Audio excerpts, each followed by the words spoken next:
Hello everyone and welcome to another E3 conference analysis video. Today we are going to be talking about the Microsoft conference, and I am alone again. My name is Mike, by the way. Now, Microsoft is a big company. They announced like 50 different games there. Obviously, I'm not going to go in depth into all of these or else this video would go on absolutely forever. So I'm just going to sort of touch on the main ones that I'm most excited for and the bigger announcements they had, and then maybe just kind of skim over the rest of the stuff. So we're going to start right off with the first announcement that they made at the conference, and that is Halo Infinite. Now, they didn't give a lot of details on this one. Obviously, there's no release date yet. This is the first signs of a new Halo game that we've seen yet, and so they're not going to give us too many details. But in the trailer, we did see Master Chief, we saw some Marines, and most importantly to me, we saw an amazingly beautiful landscape. Halo has amazing graphics, I don't need to tell you guys that. But that's really all we saw. I'm not some guy that's going to dive into the trailer and try to figure out every single detail that we're looking at. I just think that it's cool that they're making one. I don't know if it's a little too soon or too late after Halo 5, because as we know, Halo 5 wasn't the best game, especially if you like single-player campaigns. Halo 5 was a huge letdown. Some people liked it. I know Travis's little brother liked it, but Travis is a big Halo fan, and he was very disappointed in it. I definitely was not a huge fan of it, because I like campaigns. And so hopefully Halo Infinite goes a different direction. It's not known if this is like Halo 6, or if it's going to be more of a spin-off game the way Halo Reach was. There's still a lot of details we're going to be waiting for, but that's all in the future. But for now, it's just wanted to throw it out there that this is a game that has been announced. There will be a Halo game coming up. I'd imagine in 2019 is when this game is going to be released. Ori and the Will of the Wisp also had a few more details announced about it. It was mostly just from the trailer. This game will also not be coming out until 2019, but regardless, it looks absolutely incredible. If you haven't played Ori and the Blind Forest, I would totally recommend it. It's a challenging game, and you're probably going to struggle a bit, but it's well worth going through just to get the story of it. It's a tearjerker. This game will definitely make you cry a little bit. It'll definitely tug on the emotional heartstrings a bit. The graphics also look like a huge step up. I'm such a fan of the graphics in this game. I think the Ori games are absolutely beautiful, and I'm glad that it doesn't look like they took a step back in that department at all. The colors and the art design are absolutely perfection. As I mentioned, I'm hoping that this game lives up to the hype as well. I'm hoping this game also has a challenge. I know when sequels come out, typically they end up being slightly easier at times. I'm hoping this one still has the struggle in it, and I'm hoping that this one has a story that'll make me cry. But again, I have no doubt it will. The trailer was emotional for me, so I'm excited for this one as well, and you should be too. The next one was Sekiro: Shadows Die Twice.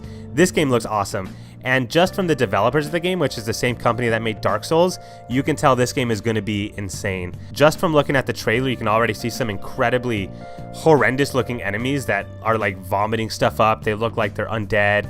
They're huge. The boss fights, in this game are going to be awesome, because that's what this company does. Dark Souls and Bloodborne were both very challenging, and then Nioh was a game that was also made by this company. That one was also challenging too. So there's no doubt that Sekiro is going to be a very challenging game as well. The combat will probably be like smart and slow paced, as opposed to just bum rushing and spamming away. You're probably going to have to use some strategy to figure out the different boss fights and the different enemies in the game. But I'm so excited for that. The enemy design, as I already mentioned, looks absolutely incredible. Your character design also looks awesome. So I am super excited for this one.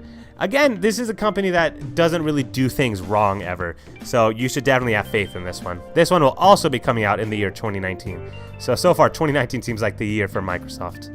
After that, they talked about a couple games I already discussed in Fallout 76 and Captain Spirit. I'm not going to talk about those ones here because I did in my other videos. If you want to hear about Captain Spirit, you can look at my Square Enix video. If you want to look at Fallout 76, you can check out the Bethesda video. I'll just summarize in saying that I'm excited for the online component of Fallout 76, and I'm excited to see how Captain Spirit's going to bridge Life is Strange 1 and Life is Strange 2. Both of those games look incredible, but I don't want to waste time talking about those since I already have.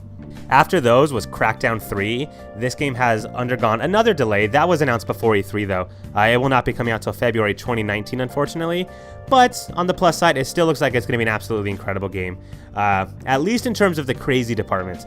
I know this kind of turned some people off, and some people that watched it were kind of like, this isn't Crackdown. At least this is the Crackdown that I fell in love with.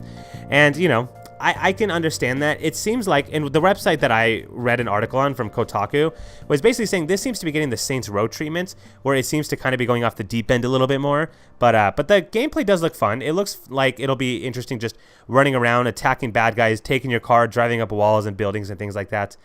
So in terms of just mayhem, it looks like fun. We'll just have to see how the game turns out in terms of the narrative side of it, how the story is and whether it's captivating or not. But obviously, anytime you get to hear Terry Crews's amazing voice, it's a blessing. So at least we have that going for the game. After that, we saw another look at Metro Exodus. Again, there's not a whole lot new about this game. We already have so much information about this game and what it's going to be like, but it's cool seeing the world. The world still looks beautiful, vast, and open, and I'm excited for an open-world Metro game. So that one looks really cool, but not really a whole lot to say about that. Production looks like it's coming along great, though. And if you like the Metro series and you like that shooter, the story of that game is also really cool and dark. So that one's fun. That one will be coming out February 2019, releasing on February 22nd, to be specific. Then we saw a little bit of Kingdom Hearts 3. We saw the Frozen trailer. Again, it's like the third time that you saw that if you look at the Square Enix conference, and then if you look at the convention they showed it off at earlier, we're just seeing this trailer over and over again. I don't want to talk about it. It's recycled at this point. This game will be coming out January 29th, 2019. I'm hyped for Kingdom Hearts. For those of you that know me, I'm a huge fan of it, but, you know, I don't want to talk about it because it's the same trailer over and over. Forza Horizon 4 still looks absolutely beautiful. The setting for this game is going to be Britain. And one of the cool things about this game that I wanted to talk about is that it's a shared world online game, meaning that there will not be any AI drivers, or at least that's what they said, but I don't know if that meant for the most part. I can't imagine the entire world is going to be just online people, but it could be. But that's what they said. They said the drivers in the game are going to be other players, and they're doing this in order to increase spontaneity, which it will definitely do. There's going to be a lot more crashes, a lot more people intentionally trying to ruin your day and stuff, but, you know, it could be fun at the same rights.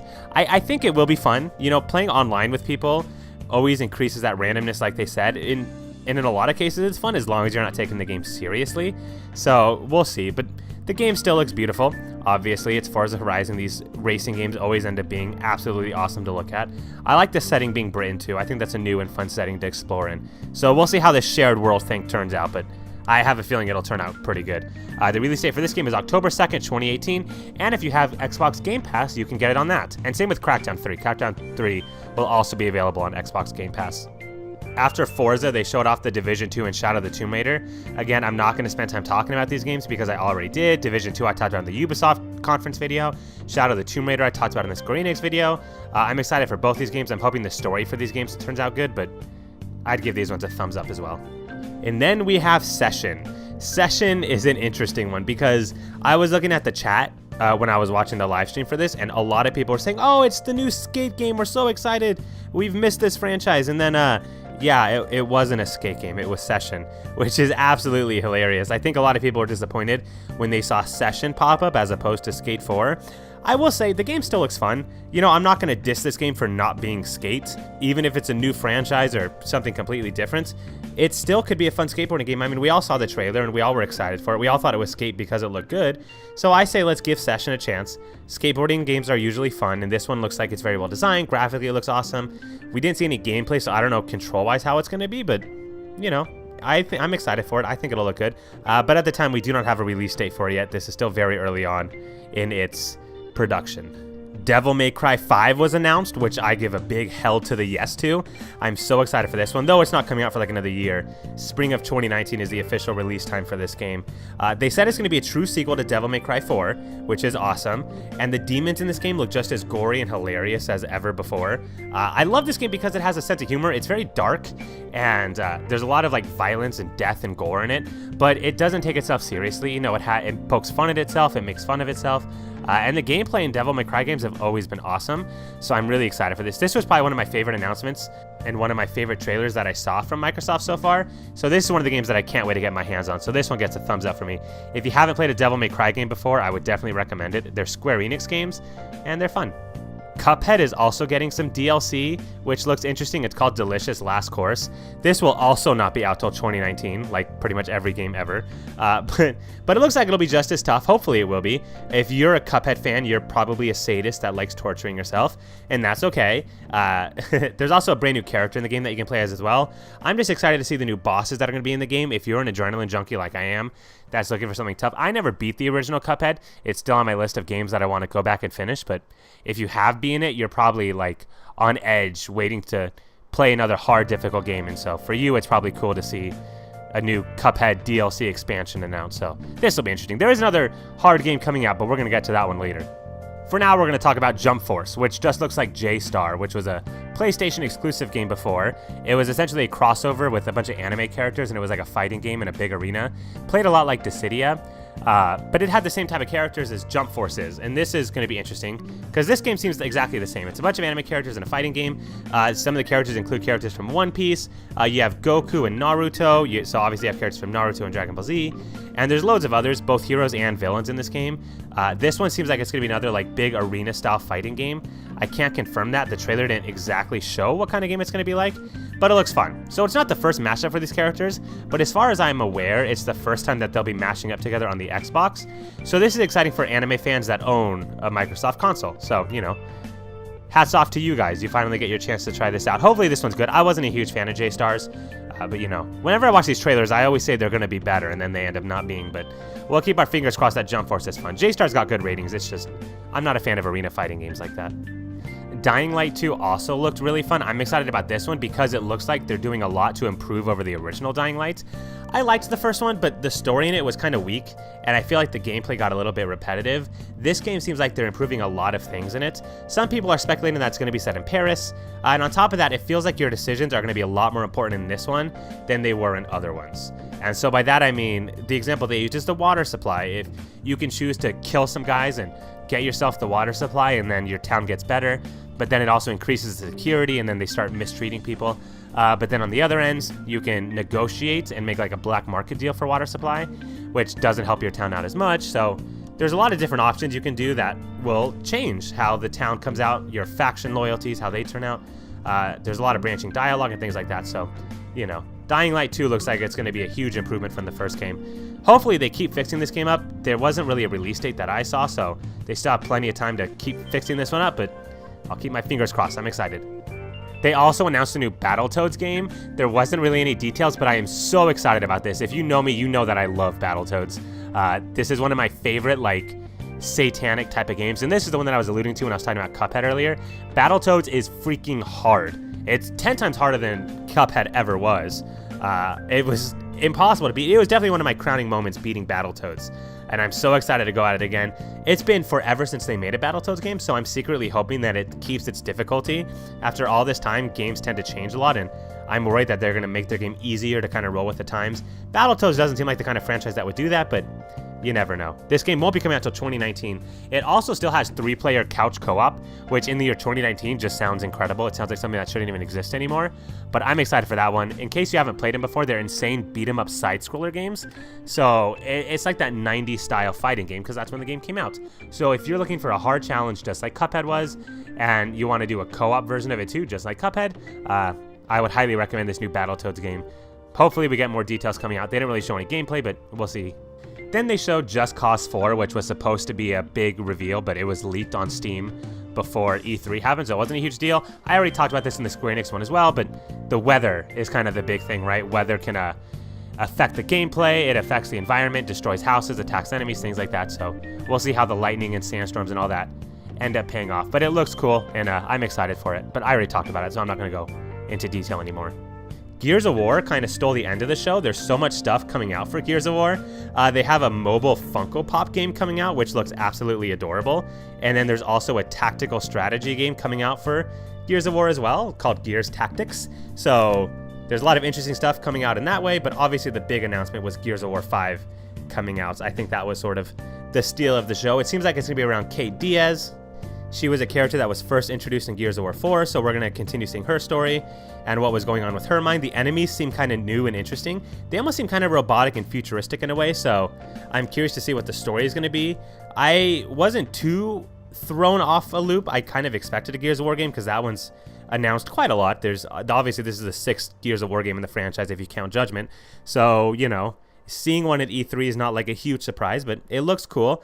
Snow seems to be a big part. There seems to be a lot of frozen areas that they're going to traverse, which isn't really something we saw in previous Gears of War games that much. So, you know, that's exciting, but I'm curious to see how it's all going to tie together, but I'm excited nonetheless to see how it turns out. So then we thought the conference was over, but then one last trailer was shown, and it was for Cyberpunk 2077 from the creators that made Witcher 3. So again, you know that this game will probably be good. This game looks awesome. I love Cyberpunk just because the music always turns out awesome. The graphics look cool. The mohawks in it seem cool. Overall, it just seems like it'll be an awesome game in terms of, like, I don't know what's going on with, like, the VR type headset that these people have on, and the combat and the gameplay, and it seems like it'll be kind of interesting. We didn't see any real gameplay stuff, but I just like the setting. I like the futuristic kind of hip funk setting. It kind of has a Sunset Overdrive vibe to it. So, you know, I'm excited for this one. I'm excited to see more details that come out for this futuristic world. But again, no release date was shown, so we'll keep following that one. And that's pretty much it for Microsoft's conference. There were a couple of other little details like Nier Automata coming to Xbox One. There were some expansions for Sea of Thieves, which I don't much care for because I don't much care for Sea of Thieves overall.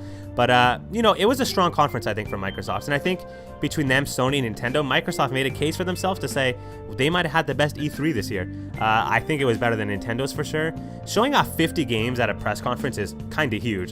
Both indie, exclusives, games that are coming to all the consoles. It was just awesome seeing a bunch of different games from them, and they didn't waste any time in the middle with like just boring nonsense. They just went from one game to the next, and that's what I like to see out of a press conference. Don't waste my time, show me what I want to see. And that's exactly what Microsoft did this year. Game Pass looks awesome, and they also did mention that they are starting to work on the next Xbox for the next generation. So, you know, we're going to be following that update as they give us more detail at the consoles. I don't expect them to make any details between now and the next E3 though, but you know, it's fun to follow. So yeah, I liked Microsoft's press conference. I would put it right behind Bethesda. I still think Bethesda's was better considering they're not a console company and they still had incredible game announcements, but you know, I enjoyed Microsoft's conference and it just showed me that there is a ton of games that I'm going to need to buy. So yeah, we're going to have a lot of fun with this stuff. So, thanks everyone for watching. Let me know what you thought of Microsoft Conference and what games you're going to be buying from it. Yeah, thanks for watching, and I'll see you guys next time. Bye-bye.